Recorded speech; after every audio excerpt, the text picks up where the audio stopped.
Só se desilude quem se ilude. Adão e Eva teriam sido iludidos sobre a realidade do nosso planeta? Não, com toda certeza não. Há quase 40 mil anos atrás, quando se voluntariaram para serem os elevadores biológicos e governantes de Urântia, eles sabiam de todos os detalhes dos problemas de nosso planeta e quais planos deveriam seguir. Mesmo assim, a desilusão do casal veio no primeiro dia na Terra. Acredito que a imersão que tiveram sobre o mundo, estando no mundo, foi muito aquém do que imaginaram em Jerusalém. Adão e Eva pegaram um planeta isolado e afogado no caos, com problema de todas as ordens e com o traidor apóstata nos seus encalços. A primeira insurreição. Naquela noite, a que se seguiu ao sexto dia, enquanto Adão e Eva estavam adormecidos, coisas estranhas estavam acontecendo na vizinhança do templo do Pai, no setor central do Éden. Ali, sob os raios doces da lua, centenas de homens e mulheres cheios de emoção e entusiasmo, durante horas, escutaram os argumentos apaixonados dos seus líderes. Eles tinham boas intenções, mas simplesmente não conseguiam entender a simplicidade dos modos fraternais e democráticos dos seus novos governantes. E, muito antes do nascer do dia, os novos administradores temporários dos assuntos do mundo chegaram à conclusão virtualmente unânime de que o Adão e a sua companheira eram exageradamente introvertidos e modestos, e decidiram que a divindade havia descido à terra em forma corpórea, que Adão e Eva eram, na realidade, deuses ou, de qualquer modo, estavam quase nesse estado, a ponto de serem dignos de uma reverência adoradora. Os incríveis acontecimentos dos primeiros 6 dias de Adão e Eva na Terra haviam sido fortes demais para as mentes despreparadas até mesmo dos melhores homens da Terra. As suas cabeças estavam como que um turbilhão, e eles haviam se deixado levar pela proposta de trazer o nobre par até o templo do Pai, em pleno meio-dia, de modo que todos pudessem inclinar-se em adoração respeitosa e prostrar-se em humilde submissão, e os habitantes do jardim estavam sendo realmente sinceros em tudo isso. Van protestou. Amadon estava ausente, fora encarregado da guarda de honra que permaneceria com Adão e Eva por toda a noite. Mas o protesto de Van foi posto de lado.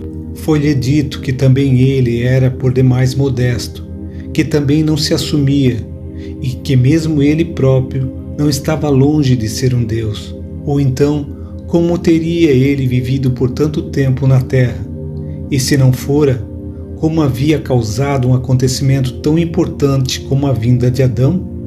E como os edenitas superexcitados estavam a ponto de agarrá-lo e de carregá-lo até o monte para adoração, Van saiu de perto da multidão e, sendo capaz de comunicar-se com as criaturas intermediárias, enviou o líder delas com toda a pressa até Adão. Era já quase hora do alvorecer do 7º dia deles na terra, quando Adão e Eva souberam das alarmantes novidades da proposta desses mortais bem-intencionados, mas desguiados. E então, ao mesmo tempo em que os pássaros de transporte estavam já batendo as asas para buscá-los e levá-los ao templo, as criaturas intermediárias, sendo capazes de fazer tais coisas, transportaram Adão e Eva ao templo do Pai. Era bem cedo na manhã do 7º dia, do monte onde tinham sido recentemente recebidos. Adão adiantou-se para explicar sobre as ordens dos filhos divinos e deixou claro para aquelas mentes terrenas que apenas o Pai e aqueles a quem ele designava podiam ser cultuados ou adorados.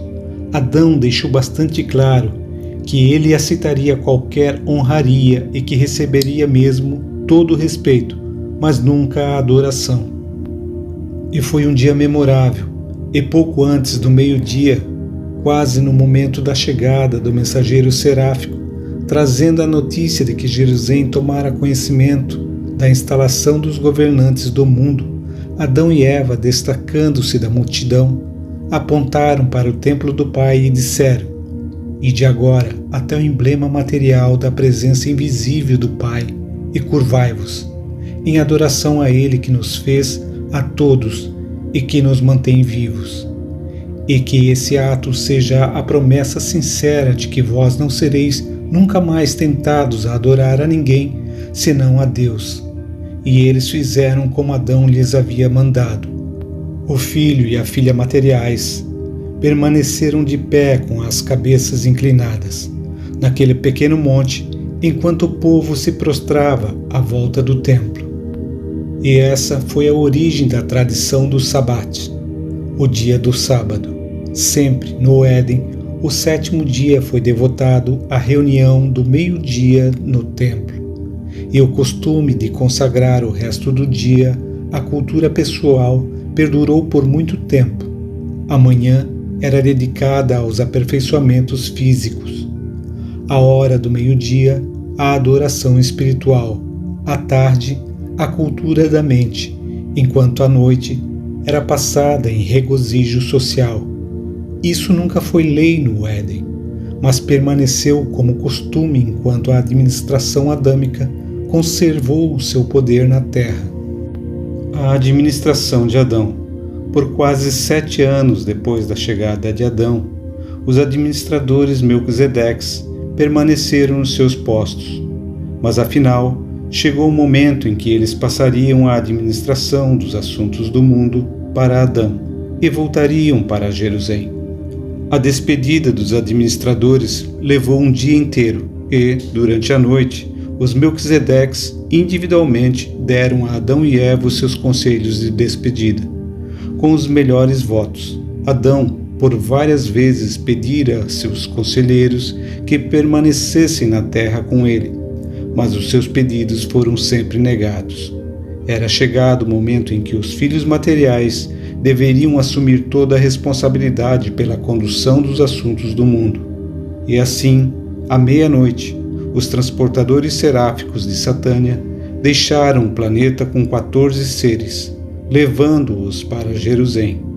O translado de Van e Amadon ocorreu simultaneamente com a partida dos 12 Melquisedeques. Durante idades, Adão e Eva haviam sido instruídos na técnica de aperfeiçoar um mundo em prontidão com suas contribuições especializadas para o avanço da civilização evolucionária. Mas agora eles se viam frente a problemas prementes, tais como o estabelecimento da lei e da ordem em um mundo selvagem, de bárbaros e de seres humanos semi-civilizados.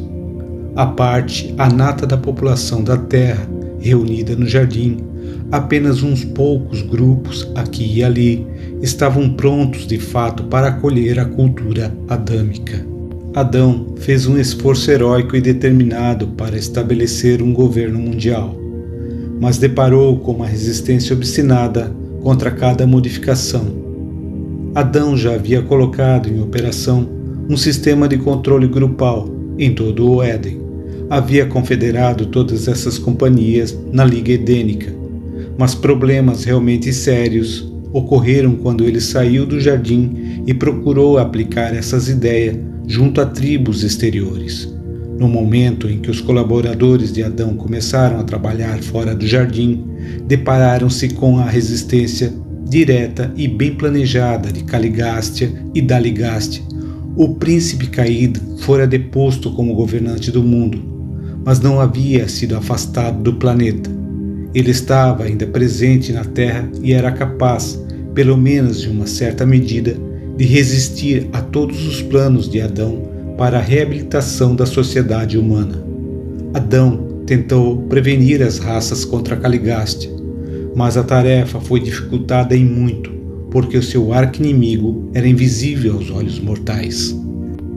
Aqui abro um parênteses para explicar que faz 37.936 anos desde que Adão e Eva chegaram na Terra, e este casal permaneceu em Urântia pouco mais de 500 anos, até a chegada da morte natural. enquanto Caligástia chegou em Urântia há 500 mil anos atrás, junto com seus assessores, conhecidos como os 100 de Caligástia. E tudo estava indo bem, até que cerca de 200 mil anos atrás, Caligástia adere à rebelião de Lúcifer. O iníquo se levanta contra o Criador e se auto-intitula o Deus de Urântia. Deposto há muito tempo, Caligástia, o príncipe caído, continua na Terra, até que os tribunais do superuniverso apresentem algum veredicto do caso Gabriel versus Lúcifer. Adão e Eva vieram para instituir um governo representativo em lugar da monarquia, mas não encontraram nenhum governo digno desse nome em toda a face da Terra. Momentaneamente, Adão abandonou todos os esforços de estabelecer um governo representativo e, antes do regime edênico entrar em colapso, ele teve êxito em estabelecer quase 100 centros comerciais e sociais, onde individualidades fortes governaram em seu nome. A maioria desses centros havia sido organizado anteriormente por Van e Amadon. O envio de embaixadores de uma tribo para a outra data dos tempos de Adão. Esse foi um grande passo adiante na evolução do governo. A vida familiar de Adão e Eva. As terras da família adâmica abrangiam um pouco mais do que 8 km². À volta desse domínio, haviam sido tomadas providências para alojar mais de 300 mil seres da progênie de pura linhagem. Contudo, apenas a primeira unidade das construções projetadas foi construída, antes que o tamanho da família adâmica crescesse para além dessa reserva inicial. Todo o plano edênico foi alquebrado e o jardim evacuado. Adanson foi o primogênito da raça violeta de Urântia, sendo secundado pela sua irmã e por Evason, o segundo filho de Adão e Eva. Eva foi mãe de 5 crianças antes que os Melquisedeques partissem, 3 filhos e 2 filhas. Em seguida vieram os 2 gêmeos. Antes da falta, Eva concebeu 63 crianças, 32 filhas e 31 filhos. Quando Adão e Eva deixaram o jardim, a sua família consistia de 4 gerações, num total de 1.647 descendentes de pura linhagem. Eles tiveram 42 filhos depois de haverem deixado o jardim, sem contar com os 2 descendentes de parentesco conjunto com a linhagem mortal da Terra. E isso não inclui a descendência adâmica entre os noditas e as raças evolucionárias. Os corpos de Adão e Eva emitiam uma luz difusa, e eles sempre usavam roupas em conformidade com os costumes dos povos aos quais se ligaram. Embora usassem pouca roupa durante o dia, à noite ficavam envoltos em cobertas noturnas. A origem do halo tradicional que envolve a cabeça dos homens supostamente pios e santos retroagem aos dias de Adão e Eva. As emanações dos seus corpos eram obscurecidas pela roupa, sendo assim, apenas a auréola que irradiava das suas cabeças eram discerníveis. Adão e Eva podiam comunicar-se um com o outro e com seus filhos direto a uma distância de 80 quilômetros. Essa troca de pensamento era feita por meio de auréolas delicadas de gás, localizada muito perto das estruturas do seu cérebro. Por meio desse mecanismo, eles podiam enviar e receber oscilações de pensamentos. Esse poder, porém, foi instantaneamente suspenso quando eles cederam espaço nas suas mentes para a discórdia e a desagregação do mal. As crianças adâmicas frequentavam as suas próprias escolas até a idade de 16 anos, as mais jovens sendo ensinadas pelas mais velhas. Os pequeninos se alternavam nas atividades a cada 30 minutos, os maiores a cada hora. E, de certo, era uma visão nova em Urântia observar essas crianças de Adão e Eva brincando, em atividades alegres e vivificantes, só pelo prazer da diversão, Os jogos de humor das raças dos dias atuais derivam-se todos das raças adâmicas. Os adamitas todos tinham uma elevada apreciação da música, bem como um agudo senso de humor. A média de idade para o noivado era de 18 anos, e esses jovens então iniciavam um curso de 2 anos de instrução e preparo para assumir as responsabilidades maritais.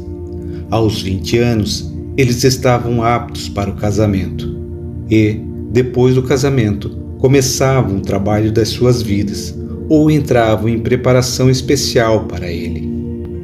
A prática de algumas nações posteriores de permitir que as famílias reais, supostamente descendentes dos deuses, os irmãos se casassem com as irmãs, data das tradições das progênies adâmicas, pois eles não podiam senão casar-se entre irmãos. As cerimônias de casamento da primeira e segunda geração do jardim eram sempre oficiadas por Adão e Eva.